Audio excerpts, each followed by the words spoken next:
So I play Smash, and most Smash players use a GameCube controller, including me. This is my personal GameCube controller. It is a Club Nintendo shell, and I got it about 4 years ago. It's been my main controller ever since. But honestly, this thing's starting to show its age.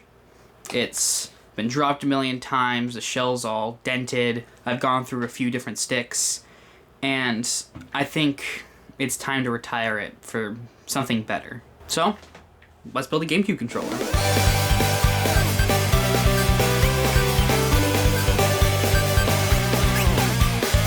Now, one of the first things you need to decide when building a GameCube controller is what motherboard you're going to use. Now, if you're not really into the modding scene, you might be asking yourself, what do you mean, what motherboard are we going to use? You're going to use the one that comes with the controller.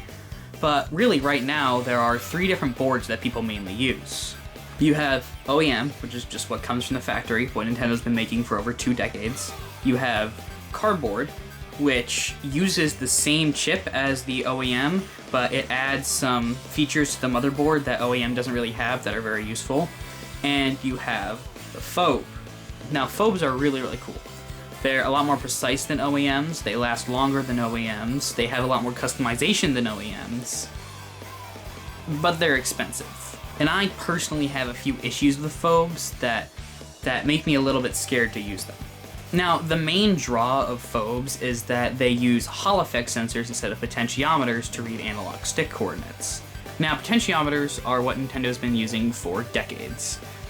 They have been in basically every controller Nintendo's ever made, from GameCube all the way up to the Switch 2 controller. And the issue with potentiometers is that they're not very durable. You see, faulty potentiometers are the main culprits for things like stick drift and missed inputs and just generally bad stick feel, and it's the industry standard. It's really unfortunate that 8-bit dough can make a fucking, $30 controller that uses Hall effects, but Nintendo's fucking $90 Switch 2 Pro controller uses potentiometers. Now, phobes use Hall effect sensors instead of potentiometers to read stick position, and what's great about Hall effect sensors is that they don't degrade like potentiometers do because they don't have moving parts. It's all magnets. Now, that sounds great, but I have a few issues with phobes. My main issue is that Hall effects are great when they work right, but if you drop your controller and the magnet gets misaligned or even comes off, your controller's pretty toast. My other issue with phobes is that they don't use Nintendo's official protocol to send data to the console. They use a third-party firmware, which, once again, is great when it works, but I've seen so many stories about people breaking their phobes because the firmware fucked up. Now, if I played someone like Fox, who could really benefit from a more precise analog stick, I would probably get a phobe. But I played Luigi, and I am not good enough to really benefit from a super precise Hall effect joystick, and that extra fragility really is too much of a trade-off for me. So I'm going to be going with an OEM build. So now that we got that out of the way, we get to talk about the most fun part of building a controller, the aesthetics. Now, I am building my controller off of this Club Nintendo Luigi shell, except instead of this navy back here, I am going to opt for a OEM clear back. I got this off of a indigo clear controller, and that's going to be a part of something special we're going to see in a few minutes. And for the cable, I'm using this very beautiful pastel rainbow paracord, and I think it's going to look great. I actually had a lot of back and forth choosing what shell to go for with this. It was between the Luigi shell and JP White, and ultimately I decided on Luigi. I think it would fit me personally better, even if JP White might look better. I think the Luigi shell is more me. And actually, I'm not going to be using this cable that the controller comes with to paracord it. I'm actually going to be using this one that I got off of a brand new Ultimate controller, just because these newer wires are, I believe, 10 feet, while these older ones are only 5 feet. So this is going to be a lot nicer for plugging into consoles, like if I want to play doubles or something. You know, you don't want to be limited by your controller cord. So, we know what our controller's going to look like, so let's talk functional mods, which I'm only actually putting 2 of in here. I am going to be putting a snapback capacitor, and a tactile Z button in my controller. It's a very big bag for a tiny part. Now, Tac Z, pretty self-explanatory. It's a Z button that is tactile. It's a clicky Z button. What the fuck is a snapback capacitor? You see, GameCube controllers suffer from an issue called snapback. When you flick the stick on a controller, it has a tendency to snap back across the dead zone and in the other direction. So if I want to do something like fast fall to grab ledge, I would flick down on the stick, but it could snap back up and cause me to jump, missing the ledge and ruining my day. Now, we can fix this by soldering capacitors to the stick potentiometers. But why do capacitors solve snapback? This is a hyper-realistic model of a potentiometer. This is what is going on inside of the component. It consists of two main parts, a resistive track and a wiper that can move along the resistive track. Now, the key word there is resistive. This track is not made of very good conductor like aluminum or copper. It's usually made of something like carbon, something that conducts electricity well enough, but not super well. And that's really important because the goal of potentiometer is to be a variable resistor. It changes resistance based on where the wiper is on the track. That's why you need to have the track made of something like carbon, because the closer the resistor gets to the end, the less distance it has to travel to be able to output its signal. So why don't we go ahead and see what this looks like on an actual stick. So I have my multimeter here set up with a stick with the positive line going into the X data and the negative line going into ground. And as you can see right now, we're getting a 2.5 volt drop, but when I move the stick all the way to the left, you can see we get basically no resistance. So we know that the wiper is super close to the end of the potentiometer. But if I go ahead and move the stick over to the right all the way, you can see we get a 5 volt drop, which means that this stick is all the way over. It's having to go the whole length of the resistive track in order to get to ground. But you'll notice that if I flick it all the way left, and then I let it return to neutral, that voltage changes super fast. So, if there was a way that we could pause the voltage, we could say, hey, hold on a second, don't change until we're back at neutral, then we could fix snapback, because then obviously the voltage would have to wait to adjust until the stick is all the way back at the center.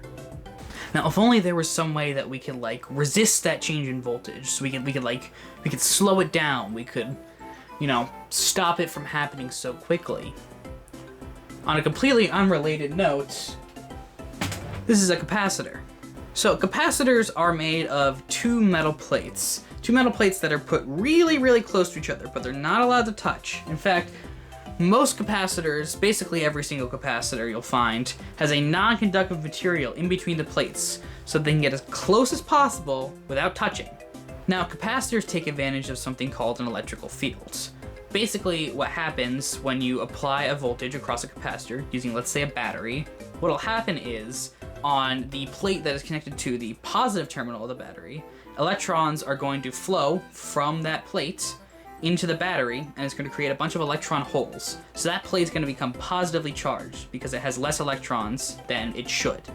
Now, at the same time, from the negative end of the battery, electrons are going to travel and they're going to pile up on the other plate because they basically can feel that there's a positively charged plate over there, and they want to go over there and they want to go fill those holes.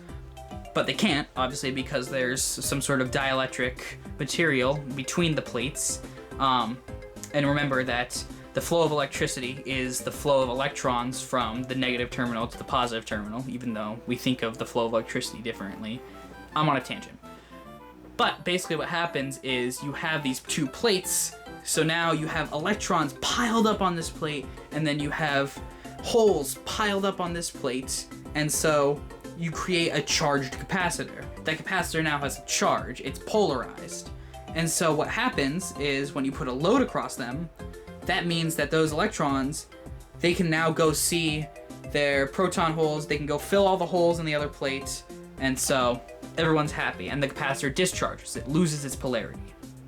Now, what this means is that capacitors essentially resist changes in voltage. Basically, they will absorb all these electrons until the plates, they can't hold anymore, and they can't get any more holes, and they're fully polarized, and then they're gonna let voltage, the voltage change across this system that we have. And so we can take advantage of that with our stick, right? Because remember, if only there was a way to stop the voltage from changing so fast.